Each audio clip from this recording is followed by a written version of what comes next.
नमस्कार दोस्तों, मेरा नाम है आदित्य कुमार का और आप देख रहे हैं मेरे YouTube चैनल। दोस्तों आज हम ज़ोहो बुक्स की बेसिक्स को आज हम समझेंगे।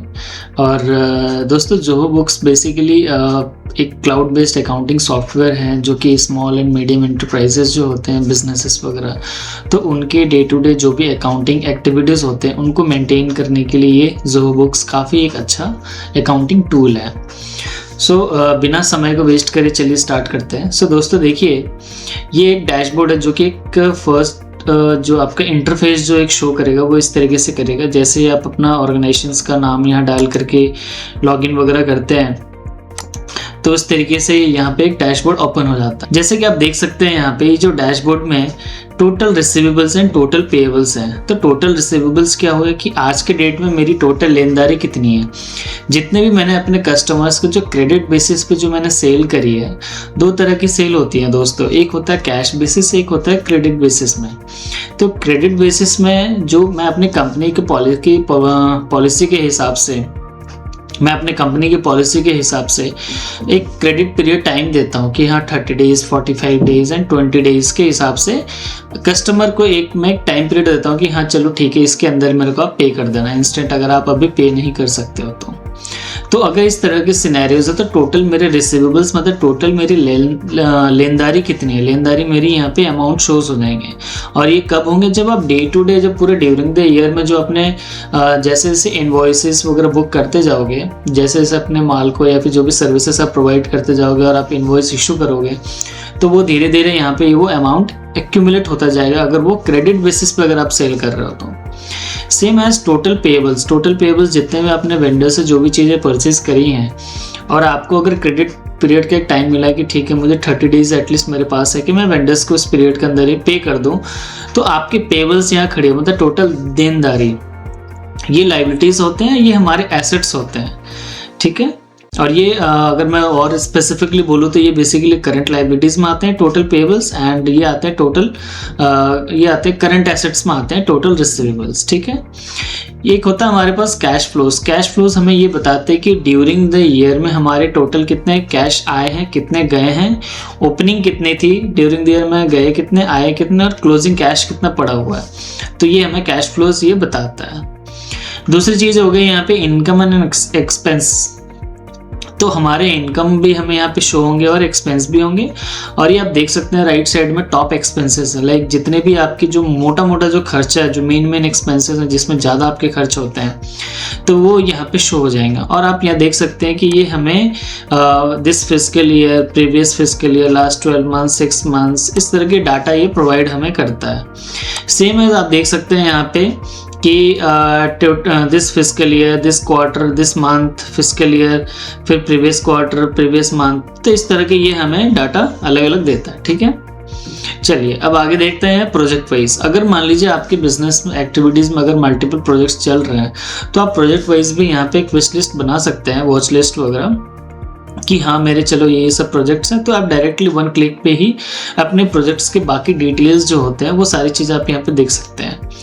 And bank and credit card की अगर मैं बात करूँ तो बैंक हो गया बेसिकली, अगर आपके बैंक बिजनेस में अगर आपने 2, 3, 4 या उससे ज़्यादा अगर अकाउंट्स वगैरह अगर आपने खोल रखे हैं बैंक्स में, और अगर जो भी ट्रांजेक्शन्स उसमें हो रहे हैं तो वो सारी डिटेल्स यहाँ पे बैंक आप ऐड करके यहाँ पे डायरेक्टली कर सकते हैं। ये बेसिकली यूजफुल तब होता है जब अगर आप मान लो कि आपको 2 और मोर अगर आपके पास बैंक अकाउंट है और आप जब बैंक रिको जब बनाओगे तब ये काफ़ी हेल्पफुल रहता है कि जो आपके जो बैंक्स में जो फिगर्स मेंटेन जो रिफ्लेक्ट हो रहा है वो सेम एज आपके बुक्स में भी होना चाहिए। तो ये वो चीज़ें हैं, ठीक है। अब हम आते हैं इसके मेन टैब्स में। देखिए ये इसमें मेन टैब्स है, लाइक होम हो गया, आइटम हो गया, sales, purchases, time tracking, banking, filing and compliances, accountant reports, document, Zoho payroll and Zoho payments. तो इस तरह के ये आपके टैब्स बने हुए हैं। तो होम तो हमने देख ही लिया, ये डैशबोर्ड इस तरह का आता है।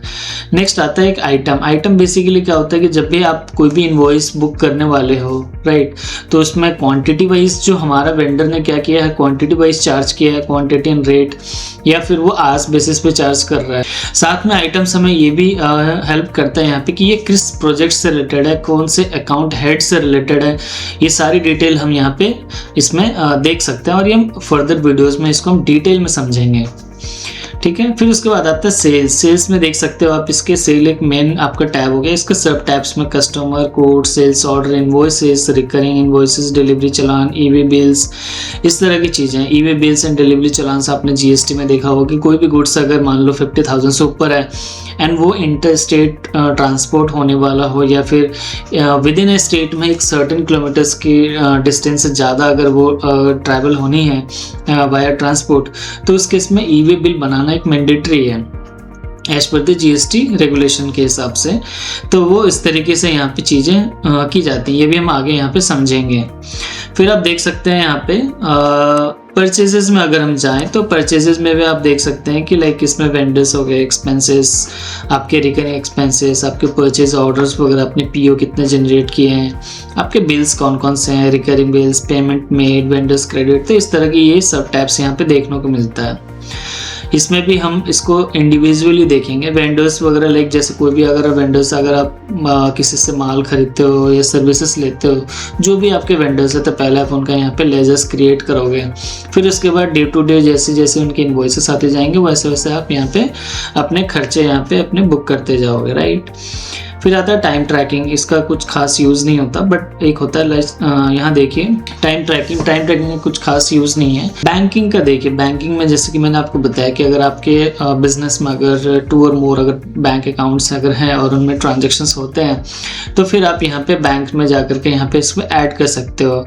आप उस बैंक अकाउंट को यहाँ पे लिंक कर सकते हो। एंड क्रेडिट कार्ड्स अगर आप यूज़ करते हो, आपके अगर बिजनेस के को फाउंडर्स हैं या फिर मान लीजिए कि कोई फाउंडर्स हैं वो अगर क्रेडिट कार्ड यूज़ करते हैं बिजनेस पर्पस से, है ना, बहुत सारे ऐसे जो फाउंडर्स होते हैं वो ट्रैवल्स पर्पस या फिर कोई भी सब्सक्रिप्शन चार्जेस हो, तो इस तरह के खर्चे वो अपने क्रेडिट कार्ड से पे करते हैं। तो वो यहाँ पे आप डिटेल यहाँ पे भी ऐड कर सकते हैं। फाइलिंग में आप देख रहे हो यहाँ पे जीएसटी फाइलिंग मेंशन है यहाँ पे, लाइक जीएसटी यहाँ पे डायरेक्टली आप पोर्टल से लिंक करके यहाँ पे जीएसटी रिटर्न्स आप फाइल कर सकते हो। फिर अकाउंटेंट में आप देखिए जैसे कि ये मैनुअल जनरल एंट्रीज। दोस्तों ज़ोहो बुक्स में क्या है कि आपको वैसे तो जनरल एंट्रीज मानने की जरूरत नहीं है, जैसे कि हम यहाँ पे टैली वगैरह में देखते हो कि एक एक एंट्रीज के यहाँ पे जो भी ट्रांजेक्शन्स होते हैं उसके लिए एंट्रीज उसमें डालनी पड़ती है टैली में। बट यहाँ पे वो ऑटोमेटिकली जैसे आप यहाँ पे इनवॉइस वगैरह बुक करोगे या फिर जैसे कस्टमर को आपने इनवॉइस रेज करी है, तभी आपका अकाउंट जो जनरल एंट्रीज है वो ऑटोमेटिकली यहाँ पे हिट हो जाता है। फिर इसके बाद देखिए, और मैनुअल जनरल एंट्रीज की जरूरत कब पड़ती है, लाइक जैसे कोई भी ऐसे एक्सपेंसेस जो आपके डे टू डे ना हो ना, उसकी फ्रीक्वेंसी बहुत ही कम हो, तो आप डायरेक्टली उसको जनरल एंट्रीज मार दो। जैसे कुछ रिम्बर्समेंट के खर्चे हो, तो एम्प्लॉइज के लाइक जो भी आपकी कंपनी के एम्प्लॉइज उसका इंटरेस्ट अकाउंट क्रिएट करके आप फिर मैनुअली जनरल एंट्रीज वगैरह भी डाल सकते हैं। ये चीज है। बल्क अपडेट भी दोस्तों यहाँ पे किया जाता है कि नंबर ऑफ ट्रांजेक्शन्स अगर ज्यादा है आपके तो आप डायरेक्टली भी यहाँ पे कर सकते हैं। फिर करेंसी एडजस्टमेंट्स, अगर आपने फॉरेन करेंसीज में सपोज अगर पेमेंट करी है तो जो भी इसके कन्वर्जन चार्जेस है, जो भी आपके फॉरेन करेंसी एडजस्टमेंट होंगे वो यहाँ से आप कर सकते हैं। चार्ट ऑफ अकाउंट्स हो गया। चार्ट ऑफ अकाउंट दोस्तों काफी एक इंपॉर्टेंट पॉइंट है इसमें, जिसमें कि आपके सारे मेन हेड्स आते हैं। मतलब जो भी आपको नया हेड्स अगर क्रिएट करनी हो, एसेट्स हो, लाइबिलिटीज हो, एक्सपेंसेस हो, इनकम, चार्ट ऑफ अकाउंट्स के थ्रू यहाँ पे कर सकते हैं। जैसे कि आप देख सकते हैं कि यहाँ पे मेन चार्ट ऑफ अकाउंट्स यहाँ पे गिवन है, अकाउंट नेम है ये, और ये अकाउंट के टाइप हो गए कि भाई एसेट्स है, लाइबिलिटीज है, इनकम है या एक्सपेंसेस है। फिर इसके बाद बजट हो गया आपका कि बजट आपने अगर मान लो कुछ आप हाफ ईयरली बना रहे हो, एनुअली बजट बना रहे हो, तो उसकी भी डिटेल्स यहाँ पे आप डाल सकते हैं। ट्रांजेक्शन्स लॉकिंग, इसका ट्रांजेक्शन्स लॉक मतलब जो कि आपने अगर मान लो कुछ एक सर्टेन टाइम ऑफ पीरियड के लिए आपने कोई भी ट्रांजेक्शन्स को अगर फिक्स करनी है, लॉक करनी हो कि कोई भी पीछे की एंट्रीज जो हो वो हिट ना, मतलब कि सपोज आपने प्रीवियस क्वार्टरली वाइज अगर बुक्स अगर मेंटेन कर रहे हो, तो जैसे एक क्वार्टर कंप्लीट हुआ, आपने क्या करा, पीछे के जो भी सेल्स परचेजेस को आपने लॉक कर दी कि कोई भी बंदा अगर उसमें कुछ छेड़छाड़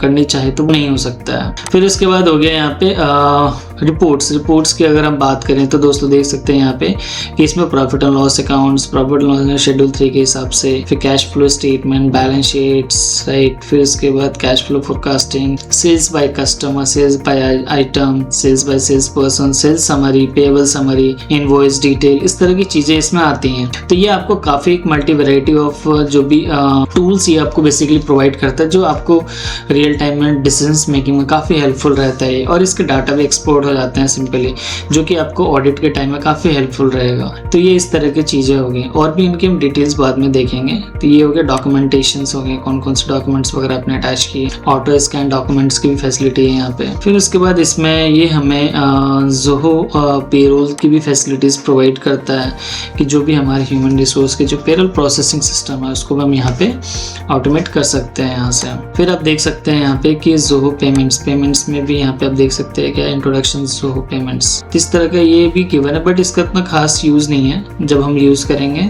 तब उस केस में हम यहाँ पे देख सकते। तो दोस्तों ये बेसिकली इसका इंटरफेस हो गया जो जिसके बारे में मैंने आपसे डिस्कस करी, और इसके एक एक जो भी टैब्स हैं, इंपॉर्टेंट टैब्स हैं, उसके बारे में मैं फर्दर वीडियोस बनाऊंगा और उस पर फिर चर्चा करें। तो दोस्तों यहाँ तक आपको कैसा लगा वीडियोस? अगर आपको इन्फॉर्मेटिव लग रहा है तो प्लीज चैनल को सब्सक्राइब करें एंड वीडियोस को लाइक करें। चलिए मिलते हैं दूसरे वीडियोस में। जय हिंद, जय भारत।